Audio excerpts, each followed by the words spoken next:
Welcome students. आज जो हम समरी डिस्कस करेंगे the portrait of a lady by Khushwant Singh. इनका जो बर्थ है 2 फरवरी 1915 और जो डेथ है 20 मार्च 2014। ये एक जर्नलिस्ट, राइटर और हिस्टोरियन रहे हैं। बर्थ इनका जो हदाली डिस्ट्रिक्ट और खुशाब पंजाब में हुआ था, जो अब पाकिस्तान के अंदर है। इंडियन थे और इनको जो पद्म विभूषण अवार्ड भी मिला है। इसके अंदर जो है ये खुशवंत सिंह की आप देख सकते हैं। ये जो राइटर हैं ये अपनी जो है ग्रैंड मदर के बारे में लिखते हैं। तो आज जो है मैं आपसे इसकी जो है समरी डिस्कस करूँगा। सबसे पहले इस चैप्टर के जो है की वर्ड्स आपसे डिस्कस करूँगा। पोर्ट्रेट होता है कोई चित्र, कोई भी और एक होता है एब्सर्ड। एब्सर्ड का मतलब होता है इलॉजिकल, इनअप्रोप्रिएट या रिडिकुलस या बेतुका, जिसको हम कहते हैं। फेबल्स होता है कहानियाँ जिनमें कोई मैसेज हो। रिंकल्स झुर्रियाँ पड़ जाना। होबल्ड होता है लंगड़ा के चलना किसी चोट के कारण या पीड़ा के कारण। ग्रोलिंग होता है से something in a low harsh voice या अपना है गुर्राना। कोर्ट यार्ड का मतलब an unroofed area that is enclosed by walls आंगन। स्क्रिप्चर्स का मतलब होता है धर्म ग्रंथ।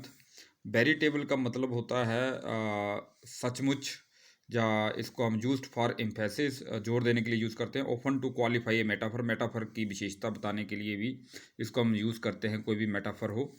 फ्रिवुलस होता है लाइट हार्टेड मैनर, कोई भी चीज़ जिसको हल्का फुल्का हम लेते हैं, इसका मतलब हल्का फुल्का, हल्के फुल्के तरीके से कहना।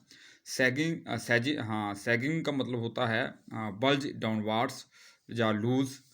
डिलापिडेटेड होता है a object in a state of disrepair और र्यून। कोई भी जो टूटी फूटी चीज़ हो उसको हम डिलापिडेटेड कहते हैं। पैलर का मतलब पेल और रेजिग्नेशन का मतलब कामली। इस लेसन के अंदर जो ऑथर अपनी ग्रैंड मदर के बारे में बताते हैं। तो इनकी जो ग्रैंड मदर होती है ये फैट होती है और थोड़ा सा स्लाइटली बेंट, झुकी होती है और रिलीजियस नेचर होती है इसकी। क्यों, हमें कैसे पता चलता है? Because she kept telling the beads of her rosary all the time. She was short, she was an old women, she had silver hair, उसके जो सफ़ेद बाल थे। But she was lady in strong in character. She has also wrinkled face, उसका wrinkled face था। She was kind hearted lady because she use to feed village dogs and sparrows in the city. We can say that she was the lady pure in soul. तो इस chapter के अंदर जो author है grand mother के बारे में बताते हैं। इसके अंदर 6 फेसेस में इसको डिवाइड कर लेते हैं। फेस 1 के अंदर है वो अपने जो है ग्रैंड फादर के बारे में बताते हैं कि उनके जो ग्रैंड फादर ने एक बड़ी पगड़ी पहनी हुई है और ढीले क्लोथ पहने हुए हैं, और ऐसे लगता है उनकी फ़ोटो देखने पर जैसे loads and loads of grand children, उनके बहुत सारे पोते पोतियाँ हैं। और अब इसमें ऑथर बताते हैं कि जो चाइल्डहुड के दौरान the grand mother used wake him up and get him ready for the school. जब वो बचपन में उसको जो गांव के अंदर रहते थे, जो ग्रैंड मदर है उसको जगाती थी और स्कूल के लिए तैयार करती थी। और both together they go to the school, दोनों इकट्ठे वो स्कूल जाते थे। And she spent her time in reading the scriptures, वो अपना जो टाइम है वो धर्म ग्रंथ पढ़ने में लगाती थी there inside the school. And when they came back, जब वापस आते थे, she use to feed the village dogs, वो गांव के जो कुत्ते थे उनको खाना खिला। फिर फेज 2 के अंदर there comes a turning point in their relation, because the author जो होता है उसके पेरेंट्स जो हैं वो शहर में रहते हैं। They sent for author and his grand mother, उन्होंने ऑथर और उसकी ग्रैंड मदर को बुला लिया। They were given the same room in the city में उनको रहने के लिए एक कमरा दिया गया, एक ही। Now author joins an English medium school, वो एक इंग्लिश मीडियम स्कूल ज्वाइन कर लेता है।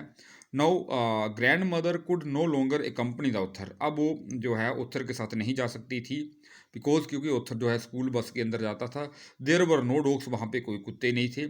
सो in spite of dogs she use to feed the sparrows in the afternoon hours, वो दोपहर के जो घंटे होते थे उसमें वो स्पैरोस को फीड कराती थी। And here she was disturbed completely to know that the author is learning music and science at the school. इससे वो डिस्टर्ब हो गई इस फेज़ के अंदर, जहाँ पे हमें पता चलता है। फिर इसके अंदर फेज़ 3 आता है। जो फेज़ 3 के अंदर है, जो ऑथर है वो यूनिवर्सिटी में जाता है पढ़ने के लिए। Now author was given the separate room, उसको सेपरेट रूम दिया गया। So we can say that common link of friendship was snapped, टूट गया उनके बीच में।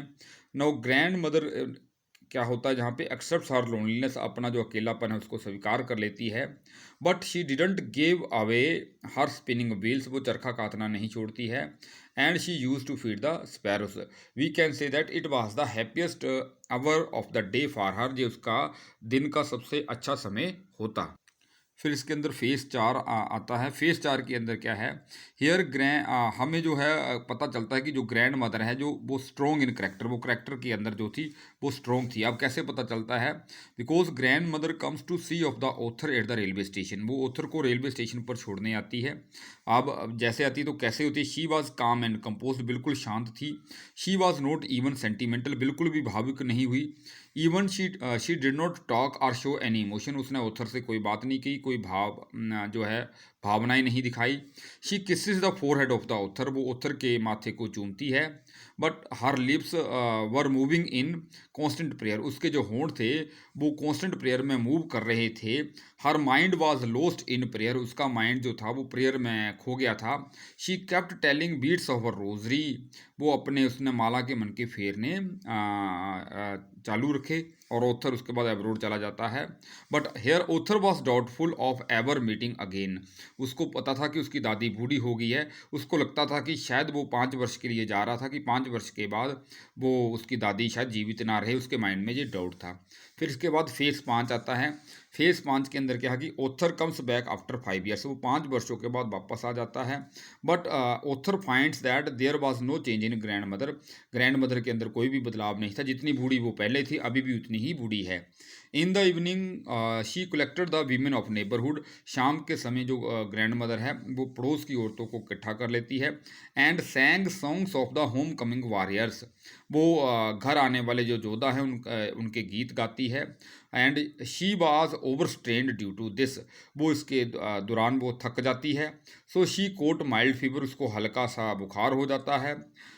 But she told the author and his family, उसने ऑथर और उसकी फैमिली को बताया that here she did not want to waste her time, वो अपना समय व्यर्थ नहीं गवाना चाहती है।